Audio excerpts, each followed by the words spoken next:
You see. Okay, tonight, okay, True Health Tuesdays. This is the health renaissance, okay, we're in, because we're talking about deep sleep.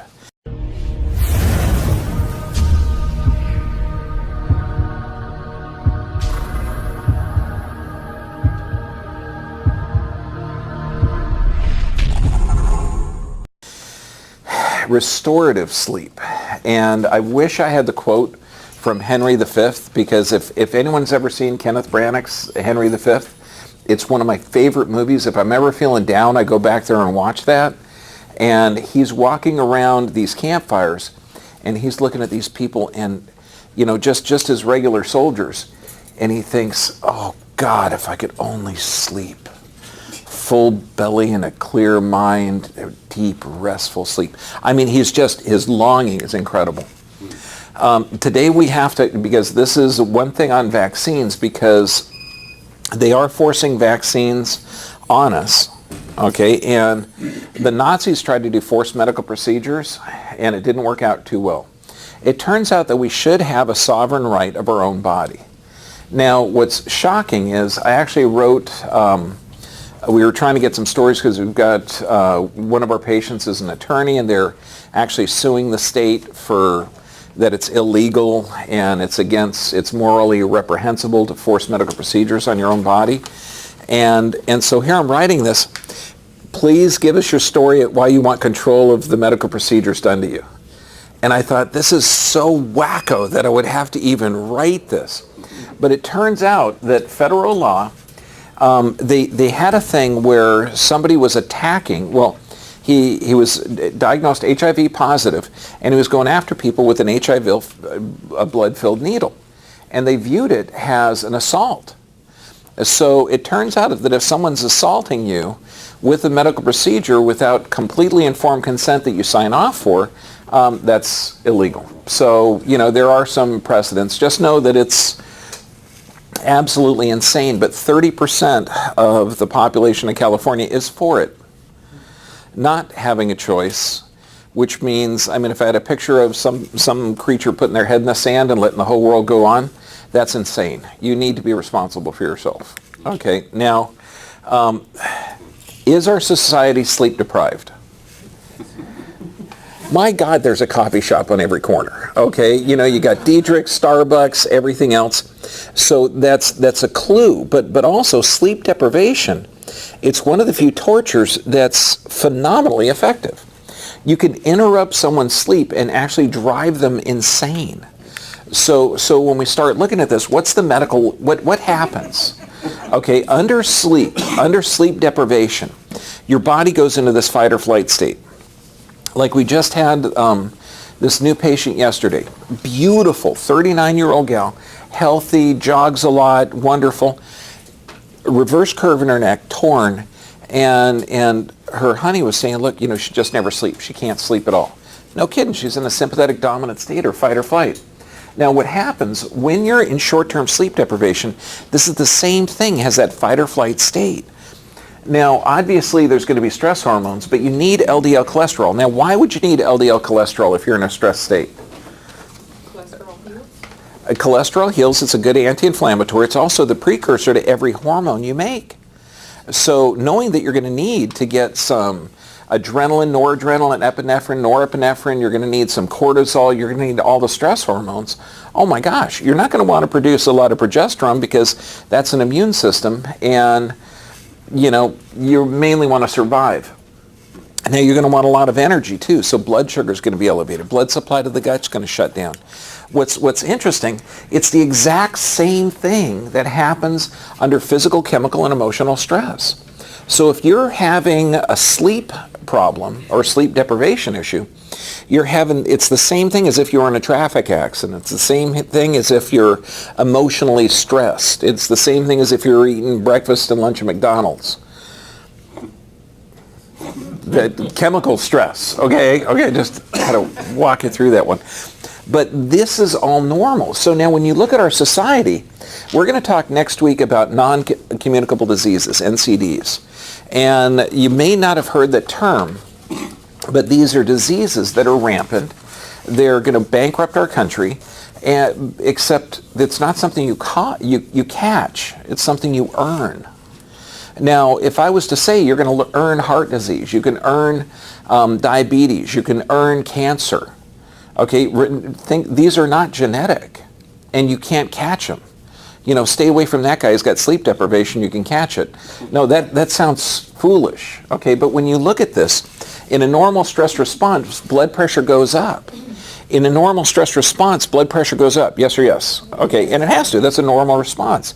In crazy world like ours, if your blood pressure doesn't match that model where you're supposed to be the same level as everyone else, because that's called homeostasis, and so if your body isn't regulating itself, what do? They give you a chemical to bring it up or down. Okay, if you're sad all the time, no problem. We'll give you a stimulant. If you're happy all the time, no problem. That's manic. We'll give you a depressive. You know, we need you the same all the time. And so when you look at this, these are not diseases. They're a normal stress response. I mean, how many people are taking cholesterol drugs? It's, epidemic proportion. And the cholesterol drugs, cholesterol doesn't clog arteries. It's the precursor to the best anti-inflammatory you got, cortisol. And then you look at how many people have digestive disorders. We're going to talk about that the next week in May. So this means if you're under stress, blood supply is shut down to the gut. So what are you going to have? Possible indigestion, poor motility. That means it's going to back up. You could have Crohn's disease, ulcerative colitis, weakened immune system. So all of these are diseases you earn. And then since we're talking about the enteric brain, the gut brain, what about depression, anxiety, Alzheimer's, dementia? Are these also diseases that you earn? Yeah, you earn. You don't catch them. Now, it's getting worse. Now, the last stats I got are 2010, and what's frustrating, that's 5 years ago. So you're talking millions of prescriptions. Now, what's frustrating, and this is for sleep, how much, and I got to tell you, if you've ever dealt with a drug addict before, because, you know, we deal with drug addicts all the time, except they're usually on prescription drugs. Okay, you're taking some drugs, these antidepressants that have a side effect of suicide. I can't stop it. You know, I can't stop it. I tried to stop it a couple of times and I just couldn't stop it. Dude. Okay. I'm not, this is actually what happens. So if you're communicating to someone who's addicted to sleep medications, okay, realize that you're getting a maximum of 11 minutes more sleep a night, 11 minutes. You're interrupting REM state of sleep, which is the deep aspect of sleep, which gives healing. You're going to fall asleep maybe a little bit sooner, but we're not quite sure if that's placebo or not. But the side effect is, I mean, where do you see what the sleeping pills do? They destroy your brain. They destroy your immune system. They're horrible. No, we're talking about drugs. In fact, at the end of this, since this is being recorded, then we're going to go over some questions. Okay, so, but if you look at this, if you're telling somebody who's been taking Ambien or Somanex or, you know, all the other different, you know, the little butterflies flying through the field, if you're seeing this, if someone's taking that, you know how you communicate it? You know, you say, no, sick people need drugs. Okay. When your body gets healthy, you're not going to need the drugs, okay? Because if you tell someone to give up a drug, they think that the drug is actually necessary. But this is not only epidemic proportion, but what happens if you got 60 million people taking sleep drugs and it negatively affects your memory? Does that mean 60 million people are going to have memory problems? Wow, that means like dementia and stuff will be rampant in our population. Now, this one, I love this website, thedarksideofsleepingpills.com. You couldn't get a longer website name, but I recommend, okay, you look at this one is incredible. Sleeping pills, 35% increase in cancer. No, it's not melatonin. This is the drugs. Now, why would a sleeping pill increase your risk of cancer? Well, for one, your body can't get the REM state of sleep. You're not getting the deep sleep. But when you look at this, 4 to 6 times, you die faster if you take a sleeping drug. And what was the benefit? Oh, you get to sleep 13 more minutes or 11 minutes, you get more sleep a night. Is it worth it? No, you got to start looking at the facts on that. Now, Ambien, when you're doing the research on this, they call them Ambien zombies. Now, this is weird, okay? Raise your hand if you've heard of sleepwalking. Have you heard of sleep eating? I didn't. I thought it was a new thing. I'm going, you're kidding me, really? God, I finally got an excuse. Okay, but have you heard of sleep driving? No. Yes. I mean, it's incredible that these people can have that brain in such a state that it's devastating. Now, what's the best amount of sleep a night? Now, what's interesting, it kind of depends. Okay, what the research shows, it shows that 7 hours is about the best. Okay, now some people function better on 4 to 5. Very few people function more than 8. Okay, but it looks like 7 hours on average is the norm. And it turns out that disease rates, and 7 hours is right in the middle there, disease rates go up if you sleep more than 8 hours. And they go up if you sleep less than 4 hours. So, and the frustrating thing with the average insomniac spends 14 hours in bed a day. But what happens to them is they roll around, they can't get sleep, they open up their eyes, they see the clock radio, they see it, it's 12 o'clock, they get pissed off, they roll around a few more, then they open their eyes, it's 2 o'clock, and they go, oh, damn it, it's been a whole hour, and they roll around. Any insomniacs? Okay, good, yeah. I'm going to show you how to correct that. It's really cool. 5 days, you'll be sleeping like a baby. This is another one, Journal Neurology. What they did is if people slept 8 hours or more, or less than 4 hours, they found an increase of stroke for people. Why? Because they're in that chronic fight or flight state. They're not regenerating. So this isn't just you can't sleep good. This is stuff that you've got to fix. Now, the daytime impairment, if you look on the side, or I shouldn't say side effects, the effects of sleeping medications, guess what it says? Daytime impairment. You're going to be tired during the day. Wait a second, I'm taking this pill so I can sleep at night, so I can have energy during the day? No, it talks about daytime impairment. In fact, it's a lot worse. Automobile accidents, falls, memory loss, confusion. And these are people taking these drugs for years. Now, what do you think sleep deprivation causes? Yes, memory loss, falls. It's the same thing because those drugs are interrupting REM state of sleep. Healthiest people, and this is interesting, it's safer to sleep 5 to 6 hours than it is to sleep over 8. Okay, because your body is going to get the deep sleep. And in fact, when we talk about changing REM state of sleep to reset that circadian rhythm clock inside of your brain, one of the things that you're going to do is deprive yourself of sleep. Okay, now you might think, wait a second, that sounds crazy. Figure, we all have a circadian rhythm, a clock inside of our brain, okay? And we have certain biologic functions because you're an animal species living on this planet. And if you don't live within the confines of that animal species, you have a dis-ease. What do they call that now? Disease. Okay, good. Yeah, they kind of blend it together. So if you have insomnia, you have to deprive yourself of sleep. So what you're going to do, you're going to go to bed between 10 and 10:30 at nighttime. And we're going to go over the prep work, but you're going to wake up at 4 to 4:30. And you're going to do this. What's tough is you got to pick days that because if you're an insomniac, and I read this study out of Glasgow, Scotland, we're taking insomniacs who hadn't slept good for 20, 30 years. And you get up at 4 to 4:30. And you do this pattern for 21 days, but within 5 days, your brain has reset. This means no naps. Your brain has reset, and you're instantly into REM state of sleep. After 21 days, you've reset that clock, and you're now achieving deep sleep. It's amazing, but there's a couple of preparatory things that you're going to learn. The biggest thing, and this is vital, you've got two halves of your nervous system, the fight or flight and the rest and digest. Okay, health is that your body is building up faster than it's breaking down. That's bare nuggies, that's it. Disease is your body's breaking down faster and it's building up. When we talk about non-communicable diseases, the diseases that are literally going to wipe out our planet, within 15 years it's going to cost more money, 47 trillion US dollars. And sleep is the key to correcting it, also not treating it with medications. I know, because when you look at this, there's two types of sleep. Okay, and the one we're looking at is slow wave sleep or REM state of sleep, rapid eye movement. And this is that deep state of sleep. Now, I was watching the military channel the other night, and it's amazing. They train these soldiers, the Navy SEALs, to go into a REM state of consciousness when they're walking. So they can fight for 5 days in a row, 4 or 5 days in a row, as long as they get that REM state of sleep in consciousness for about 2 hours a day.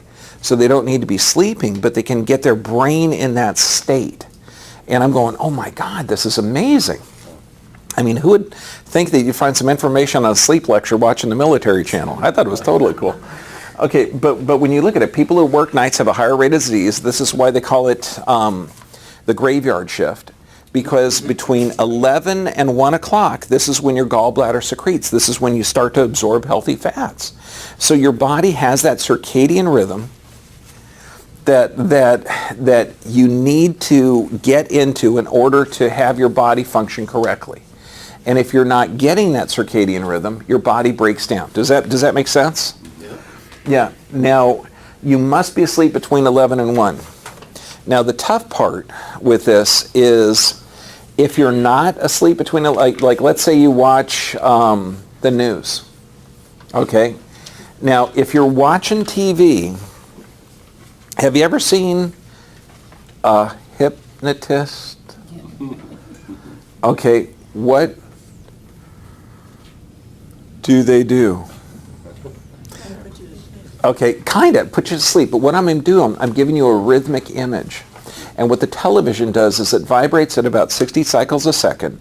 And your brain gets into a rhythmic state. It's kind of like if you've ever been driving on the road and all of a sudden you realize you're like, 5 miles further than you thought you were. You didn't fall asleep, you just kind of zoned out. Well, that's called white line fever because that rhythmic images of the white lines actually put your brain in a hypnotic state. So if you're watching TV right up before bed, you're absolutely destroying your possibility of even getting deep sleep. You're going to go to bed, you're going to feel good. It's the same way about drinking alcohol. If you drink alcohol before bed, you're going to think, yeah, I'm all relaxed. You're only going to be sleeping a couple of hours, then you're going to be waking up again. Because again, it's a toxin, it's a poison. So when you start looking at this, you've got to realize that you have to reset your brain. So if you're watching, and I know this sounds crazy, but can you imagine watching news right before bed? I know. It sounds absolutely insane. Because is the news accurate? No. Like, do they say, there's 15 million people that live in LA, there were 4 robberies, there were 330 million acts of kindness? My God, what a lovely city we live in. And then do they detail out the guy opening the door for the gal or carrying groceries to the cart? Do they do that? Or they detail out the 4 robberies? Okay, it's absolutely ridiculous. Okay, so don't program your brain with that. I mean, that just doesn't make sense. So when you look at this, you have to reset your brain, and you can do that. I mean, watch TV right up before bed. But 15 minutes before bed, you've got to read something, physically read something on paper. That means no computers, because computers are also vibrating. Computers are also vibrating at 65 cycles a second. Okay, so read something on paper 15 minutes before. And then, does anyone have a frustrating technical day, or is everybody's life just perfect? Perfect. Okay, good. Well, I'm the only one that has a day. Okay, so when you're doing this, if your brain is thinking about what went on during the day, it's going to be like a tennis match. So you have to physically write it down. But the way the brain works is brilliant, because if you physically write something down, your brain thinks, oh, cool, I don't need to think about that. So it's logged away, everything's cool. Then it can start to achieve deep sleep. So, I mean, it's simple tricks. But, I mean, when you look at some of the signs, and this is with every patient that comes in, imagine someone with allergies, anxiety, depression, fatigue, digestive disorders, high blood pressure. I mean, do you realize, if you walked in this room and the lights were off, would you start changing the light bulbs or check the switch? Okay, if somebody comes in and says, Doc, I'm so fatigued out, guess the first question I ask them, how do you sleep at night? Oh, horrible, horrible, horrible. I haven't slept good in years. I know, okay, good, let's fix it. I mean, honest to goodness, it's like the most basic stuff.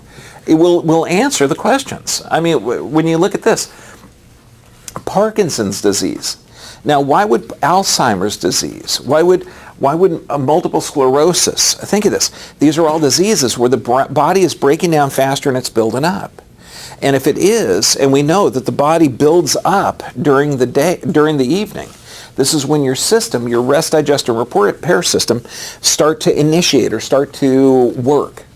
Does that make sense? Mm-hmm. Now, what's frustrating in crazy world, our world, okay, where medications are king, if a Parkinson's patient or an Alzheimer's patient or a multiple sclerosis patient, if you got MS, you're 30 years old, you got 2 kids, are you going to be happy or a little scared? You're going to be completely nervous, okay? So are they going to say, look, I need you to journal at night, I need you to not watch TV right before bed, I need you to not take any sleep drugs, and any drugs you're on, those can negatively affect sleep? Are they going to say that to you? No. Take Ambien. Okay, lock the refrigerator, but take Ambien. Okay, so when you look at it, it's and that's a journal of the American Medical Association. So sleep is I mean, look at the drugs that cause it. Now, this is the most drug culture ever when you're talking about antacids. Now, why would antacids cause sleep issues? Antacids are going to limit how your body breaks down proteins. It's going to limit how your body breaks down or absorbs minerals. So you're going to be calcium deficient, magnesium deficient, iron deficient. When you're looking at high blood pressure medications, that's crazy. Now, wait a second. This sounds even crazier. So lack of sleep causes what to the blood pressure? Okay, and high blood pressure drugs cause what to sleep? Screw up sleep. Can you see the cycle here? Okay, sleep causes poor gut function. Okay, you're not going to be digesting things. So that would be called indigestion. Okay, and what drugs do they give you for indigestion? Antacids. And that causes what? Sleep depravity. Can you see this? It's insane. Why this isn't taught in medical schools, it doesn't make sense to me. But we're talking cold medications. It just had a brilliant one on Benadryl, how Benadryl is actually causing psychosis. We've got a number of pharmacists that wouldn't take a Benadryl or an antihistamine to save their life because it negatively affects the brain function. Sedatives to use sleep, antihistamines, over-the-counter sleep medications, asthma drugs. I mean, obviously, and you could see that these are all drugs that not only negatively affect sleep, but if you negatively affect sleep, you cause that condition. The depression and antidepressants drive me crazy. One of the questionnaires to find out if you have depression is, how do you sleep at night? Oh, I sleep horrible. Okay, here, take this Depakote Wellbutrin, okay, antidepressant. Guess what the side effect of that is? Poor sleep. And it's like, no. I mean, let's look at this. Serotonin's produced in the gut. If you have poor sleep, you're not going to have appropriate serotonin production. If you're thinking about certain things and you're not getting appropriate sleep, what's the number one torture that you could drive a Navy SEAL crazy with is lack of sleep. I mean, you could torture people with this. Obviously, that's going to cause depression, but if you look at it, and this is the sleep disturbance, difficulty falling asleep, periodic awakening, early morning awakening, maybe early symptoms of depression. No, it's not the signs of depression. Okay, throw away the diagnostic and statistics manuals. Let's look at this person. They've got physical, chemical, or emotional stress. Does that make more sense? I know, it does. Okay. Now, REM sleep. Blood pressure drugs block rapid eye movement or deep sleep. Blocking rapid eye movement or deep sleep causes high blood pressure. Yeah, we're going to get out of some of this. Now, what's frustrating, this is the Journal of Pediatrics. 38% of pediatricians prescribe a drug to a child for sleep onset delay. Now, we already know that the drugs given for sleep interrupts REM state of sleep. We know that it causes gastrointestinal problems. We know that it can cause mental disorders. Is this one of the reasons that 50% of our kids today have a chronic illness or disease? Huge. Now, are kids watching TV right up before bed? Or video games? Or they're playing them in bed. Okay, does that mean that their brains are in this hypnotic state? Yeah, I mean, we get kids all the time, oh, I can't get up for class. No, you can't. You don't have any skills for sleeping. Okay, we just got to fix that. The Journal of the American Medical Association, if you look at this, the error rate for prescribing for children, and we get kids all the time. The worst one, a 4-month-old kid throwing up, was given an antacid. Oh, goodness. Okay, that's a nurse. Forgive her. She loves people. Okay. She's unarmed. Don't worry. I know, I had the same feeling. It was like 4-month-old kid and antacid. What are you, nuts? He's not producing too much acid. The kid's in some type of stress state, okay? God knows he might have been born in a hospital and the mother might have been given Pitocin and an epidural and, it was probably forceps birth and then he was, slapped in the rump, vitamin K, a little bit of silver nitrate in the eye and a hepatitis B shot at 12 hours. I'd be pissed too to come into the world that way. Yeah, I mean, that's just not right. And when you look at our kids today, are they rampant with brain disorders, attention deficit disorder? This one gal, she came out from Texas and just sweet kid. She said, yeah, it's my OCD. It's my OCD. I focus in. And I said, obsessive compulsive disorder? There's no such thing. And she looks at me like, no, there is a such thing, My psychiatrist told me about it, so it must be, it must have a shape, right? And I said, no. I said, you're gifted. I said, you're not obsessed. I said, you can focus in on whatever you want. It's just you're focusing in on stuff that other people don't want. She said, yeah. That's the same thing like attention deficit disorder. That doesn't exist either. You look at every ADD kid, every ADHD adult, okay? Do they have trouble focusing on stuff they want to focus on? No, they've got a hyperacuity gift.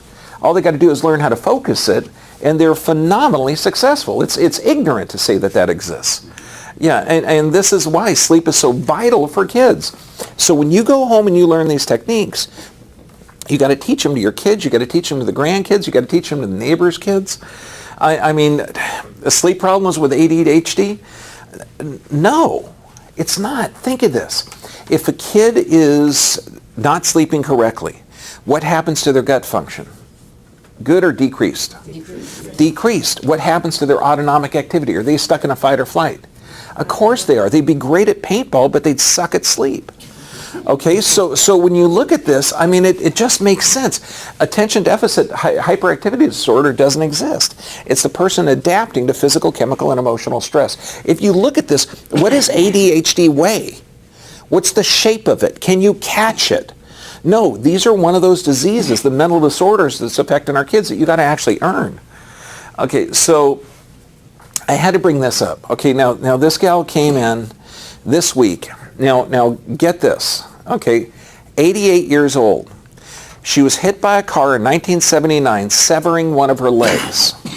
Okay, this is her body now. That's a reverse curve in the neck with massive fusion. And she has one leg in a wheelchair, 88 years old. And I said, and her one knee is starting to break down. And I said, no problem. You can bend it. Knees can regenerate. And so while we're doing the physical, I'm having her do one exercise, which is just dangling a knee with heat on it. And I said, no, keep dangling it. Okay. And I'm doing her history and stuff. You stop. Keep dangling it. Okay. So I'm not being really nice to her. Okay. And then her shoulders are hurting because she can't lift them up. And so I tell her to move her arms while we're doing the physical and stuff. And she said, do you really know how old I am? And I said, yeah, your joints are about 14 months old, because she thought I was crazy because every doctor she'd been to has been giving her what? Non-steroidal anti-inflammatories, pain relievers. Obviously, if you're 88 years old in a wheelchair with the leg severed, you can't be happy. So you got to be on an antidepressant. And she's thrown away all these drugs. She thought they're stupid. And I said, no, hon, you're ideal. What was cool is she said she felt better immediately. And what's wild is if you're 88, your joints are only 14 months old. Okay, so now what do you think she's going to sleep like tonight? Better, because she's got hope. She knows that her body can regenerate. And so I'm picking like a really tough, it's inadequate sleep affects hormone levels. How many people are taking testosterone supplements or estrogen supplements? And a gal stopped me in the market over here. She recognized me and she said, what do I do for menopause? I said, well, you can move to a country where it's not an issue. If you're in this country, okay, it's a major issue because, we're exposed to so many estrogens, and that's what pesticides are. You can take some maca root, but how are you sleeping at night? I know. I always, what do you think she said? Horrible. Okay, yeah, okay, good. So let's work on the sleep. You got physical, chemical, or emotional stressors we got to deal with. You'll be fine. Women do need more sleep than men. Men, if you're smart, she's sleeping, let her sleep. Hey, any guy can argue with that? Okay, good. Okay, I want to show you this. I mean, a 60-year-old guy, chronic pain. Now, when you look like this on x-ray standing up straight, do you think that you're going to be able to lay down in a comfortable position? No, that's the same thing with that gal, 88. When she would roll on her side, her shoulders would hurt. Okay, same thing with him. So if you're sleeping in a different position and it wakes you up, but then if your body is responding that way, what's a correct response by your body if you have trouble sleep? Are you correctly going to elevate your cholesterol levels? Yes. Are you correctly going to adapt to this toxic situation by developing higher blood pressure? Yes or yes? Yes. Yeah, so you look at this, those are not diseases, those are adaptations. Are you going to have trouble remembering stuff? Yes, because you're not sleeping correctly. But what's weird is this is what's causing the end of our society, because we think that those adaptations to the physical, chemical, and emotional stress are actually diseases when they're not. And then what makes them worse is if you treat them with drugs. What happens if you take a blood pressure drug? What does that do to sleep? An antacid, what does that do to sleep? A sleep drug, what does that do to sleep? I mean, you're talking, it just, none of it, it's illogical. It's illogical. We got to fix it.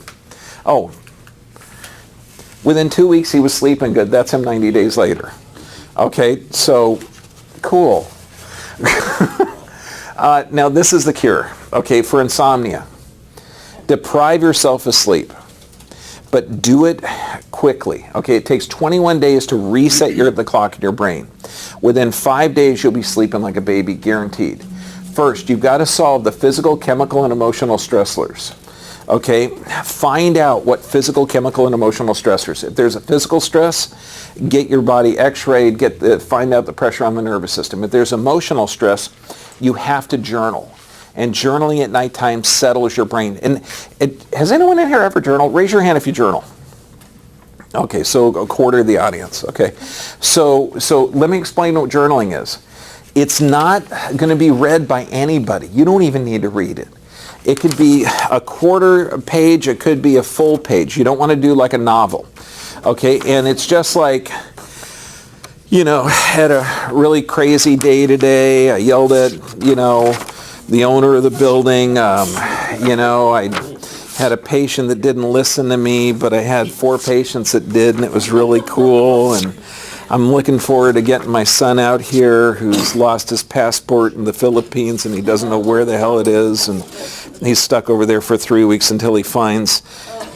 Did he really? Yes, this is all true. Okay, so I'm going to write this down when I journal tonight. He's stuck over there, can't start school, lost his passport. Yeah. Okay, so journal, okay, and you're going to be okay. Okay, but also too, you got to go to, what's the toughest day in the week to get up? Monday morning. Yeah, because cool, it's Saturday, we can party, okay? No, go to bed at the same time. Your friends will think you're boring, but you're going to have more energy and be more successful. Eventually you'll all get on the same rhythm and you'll party during the day, okay, and sleep at night. Honest to goodness, it really works. Use the bedroom for sleep only. Kind of, okay? I mean, you don't, if you're married, you can play, but you don't want to watch TV, you don't want to eat the crackers in bed, you don't want to, play video games in there, okay? It's really, really simple because, insomniacs spend a lot more time in bed. It's got to be perfectly dark. You got to cover the clock radio with a cloth. This, I know. You find him extremely attractive. I know. This is a CPAP machine. Okay, now how many species on the planet need a machine to sleep because they're going to stop breathing during the night? Okay, you said one. Okay, you're incorrect. You said none. You are correct. Okay. If any species needs help to sleep, that there's a problem there. Okay. Okay, and it's a problem with perception.